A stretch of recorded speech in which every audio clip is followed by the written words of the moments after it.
Quero agradecer o convite à Gulbenkian, naturalmente, mas também, sobretudo, ao Rui Oliveira por me ter proporcionado a possibilidade de mostrar o meu trabalho. Como eu sou artista, não sou cientista, por mostrar o meu trabalho com robótica nessa exposição magnífica e, sobretudo, porque se não fosse o Rui, seria praticamente improvável, ou seria muito improvável que eu mostrasse o meu trabalho aqui na Gulbenkian, porque o setor, digamos, artístico não aprecia muito este tipo de arte, há uma arte mais do século XXI e não gosta nada, aliás, destas coisas. Eu acho que fazem mal, porque é a arte do nosso tempo. Já agora, uma outra parte também interessante, que é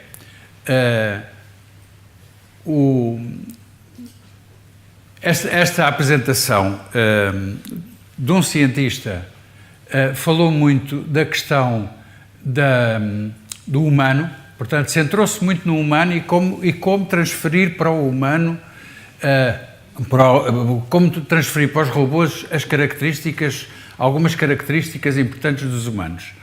Eu, que sou artista, e que seria normal que me interessasse muito pelo lado humano, interessa-me muito pouco o humano. Interessa-me muito mais as máquinas. Portanto, e isso não deixa de ser curioso. Eu como artista, estou do lado das máquinas, eu não estou do lado dos humanos. Eu sou humano e já basta. E, portanto, agora estou muito interessado na parte das máquinas. E, de facto, isto já está a andar muito para a frente, era aqui, e, de facto, já estou a trabalhar há mais de 20 anos comecei com algoritmos no computador, etc., e depois, nos anos 90, no final dos anos 90, depois achei que, lá está, como artista, queria sair do computador e queria passar para o mundo físico, e aí fui para a robótica, porque o robô vive no mundo real, quer dizer, o robô tem uma vantagem de viver no mundo físico, no mesmo mundo que nós, enquanto um computador é uma coisa que está ali fechada e nem sabe onde é que está. Um robô não, o robô sabe onde está, etc. E, portanto, eu passei para a robótica, exatamente, mas passei para a robótica com uma atitude, como eu disse, exatamente o oposto do que é habitual. Eu não quis usar robôs para fazer a minha arte, para fazer pinturas como eu gostava que fossem feitas. Aliás, há vários artistas que usam máquinas para fazer arte. Isso é, aliás, na história, não é de agora. Mas eu quis o contrário. Eu pensei assim, então, mas será que eu posso pôr máquinas a fazer as pinturas que elas querem, não as minhas? Porque as minhas faço eu, pronto, já fiz, etc. Não tenho interesse, não quero fazer mais.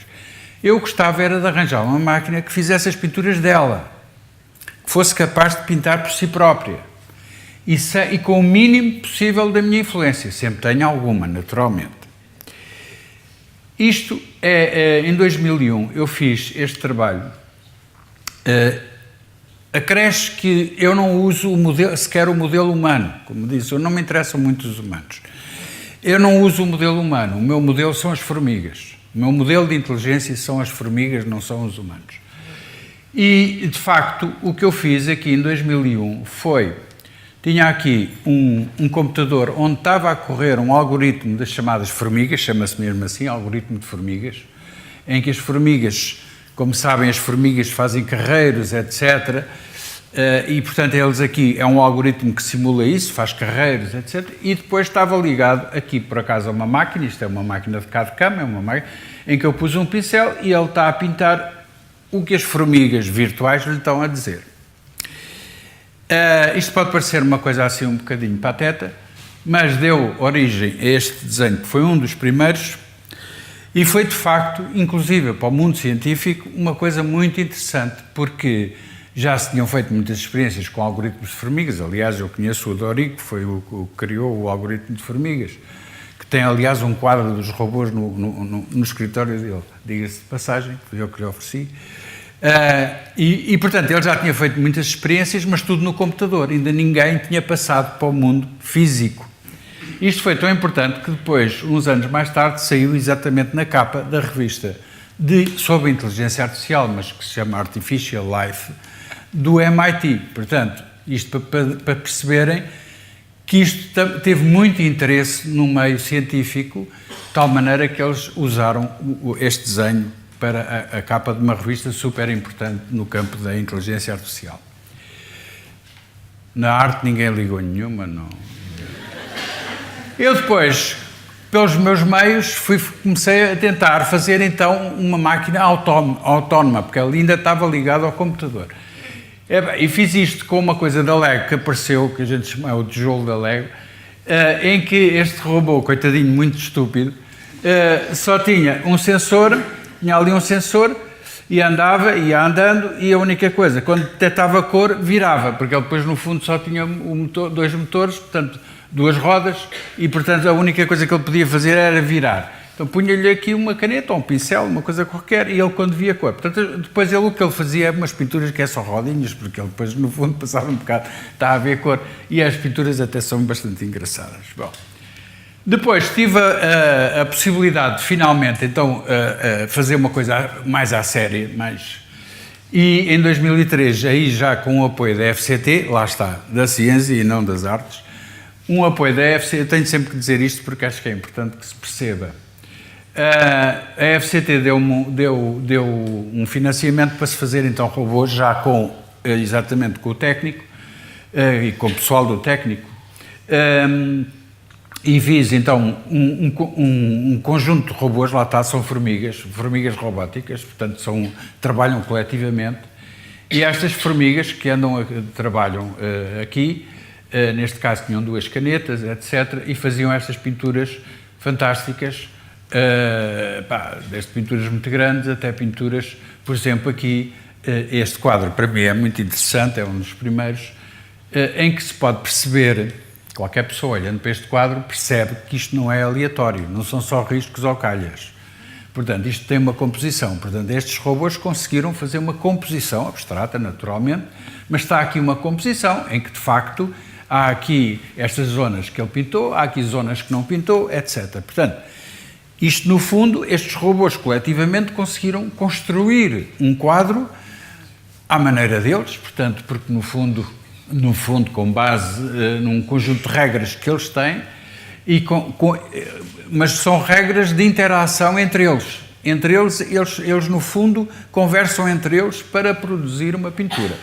E, portanto, aqui é óbvio que essa pintura não é simplesmente uma coisa, riscos ou calhas, que a gente pode pegar agora num aspirador desses que se vendem aí para aspirar a casa, põe um pincel, ela também faz uma pintura. Simplesmente é uma pintura aleatória, porque as robôs andam de um lado para o outro aleatoriamente. Depois fiz mais uma data de robôs, foi à minha maneira, uns mais sofisticados. Este, por exemplo, está no Museu em Nova Iorque, é um robô muito sofisticado, que inclusive decide quando acaba a pintura e vai ao canto e assina com o nome dele, portanto é um verdadeiro artista. E está em Nova Iorque num museu de ciência e não de arte. E, portanto, está assim, está dentro de uma vitrine, e isto está desde 2007, a Robot That Makes Art, a questão. Chama-se RAP. Este RAP não é da música rap, é da Robotic Action Painter. Como sabem, o Pollock chama-se a pintura do Pollock, é Action Painter, porque ele é um pintor de ação. Ele põe-se ali e começa a fazer uns desenhos, está dentro de uma vitrine, faz tudo sozinho, eu não estou lá, e, portanto, ele faz tudo sozinho e está lá, neste caso, já há 12 anos. Faz estas pinturas depois maiores, porque eu tenho um irmão dele que está comigo e ele faz, em que também aqui se vê que isto não é uma coisa riscos ou calhas. Isto tem uma composição. Isto está aqui uma composição. Isto até faz lembrar, assim, uma coisa de uma cidade, uma coisa assim do género. Portanto, há aqui isto é uma coisa abstrata, mas tem uma composição, porque ele depois não pintou em certos sítios.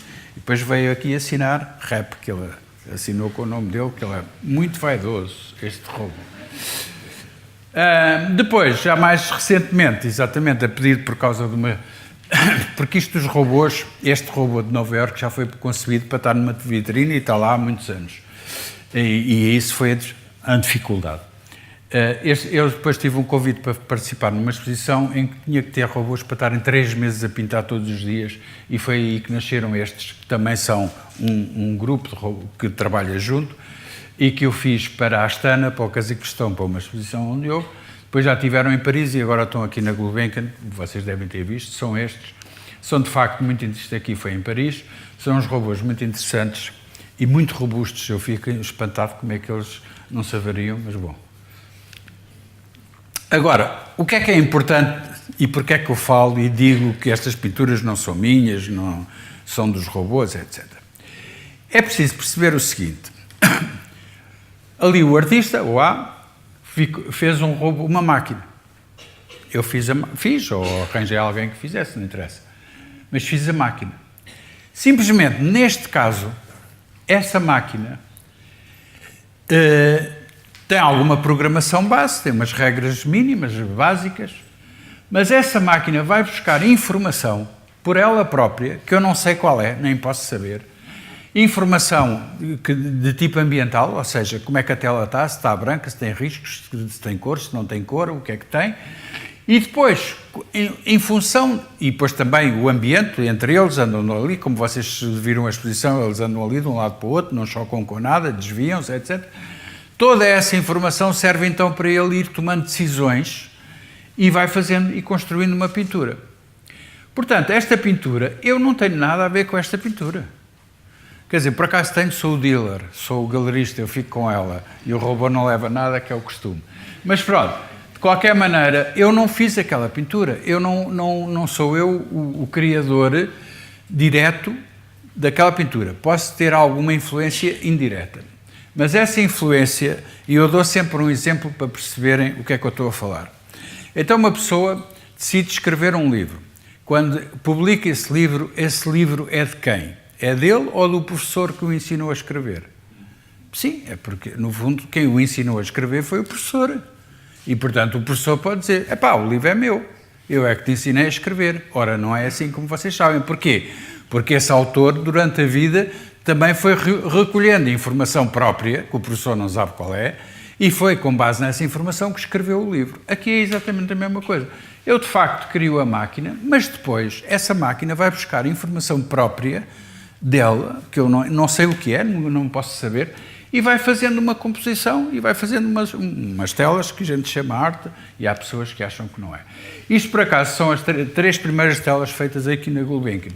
São mais densas do que aquela que está exposta por uma razão muito simples, é que eles estão uma semana inteira a pintar, não é? Enquanto aquela ali, acho que foi 3 dias que eles pintaram, portanto, é mais denso. Mas, mesmo assim, vêm as diferenças das pinturas, são pinturas diferentes, todas com o mesmo estilo, os robôs têm um estilo, e têm as mesmas cores, porque aí sim fui eu que escolhi usar só vermelho e preto, mas, no fundo, há aqui, elas são diferentes, quer dizer, cada uma tem a sua originalidade. Eu acho que, no mínimo, independentemente das questões da inteligência artificial, ou eu gosto, no meu caso, da criatividade artificial, que é como eu lhe chamo, o que eu acho que isto é uma pintura que se faz a si própria. Quer dizer, é uma pintura que começa em branco e depois estes robôs vão pintando a si próprios. São eles que vão criando, vão gerando aquela pintura. E isto é um conceito interessante, porque eu entendo que a arte hoje, eu entendo o meu papel assim, eu não tenho que pintar quadro nenhum, eu sou artista, mas o meu papel não é fazer quadros, o meu papel é criar artistas. Eu tenho que criar artistas, não tenho que criar quadros. Isso há muita gente a fazer quadros. E, portanto, se eu como artista quero dar algum contributo para uma história, que é a história da arte, naturalmente, eu não tenho que fazer eu próprio mais quadros, tenho é que arranjar quem os faça. E é esse, portanto, esta alteração é muito importante, porque é o que nós andamos a fazer. Nós, com todas estas máquinas que estamos a criar, com a inteligência artificial, etc., o que nós estamos a fazer é criar mecanismos, processos, máquinas que fazem as coisas. A robótica, por exemplo, o que é a robótica? A robótica mais comum, sobretudo aplicada à indústria. São robôs que, em vez de ter lá um gajo a apertar parafusos, agora está lá um robô a apertar os parafusos. E aperta melhor. E não faz greve. Bom, isso é outro problema. E, portanto, vamos lá ver, nós estamos a substituir um conjunto de atividades humanas por máquinas que fazem e fazem melhor. Então, por que não fazê-lo também na arte, digamos, na atividade criativa que nós chamamos como arte? Portanto, o meu papel, no fundo, aqui é fazer isso. Na era digital, na era das máquinas, o que eu tenho que criar é máquinas que criem obras de arte. E isso é uma questão interessante, que não é só para a arte.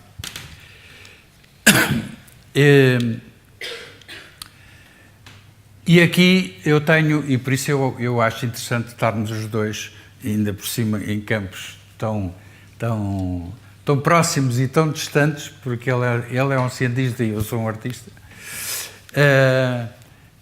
Mas eu tenho uma visão um bocadinho, não sei, provocatória.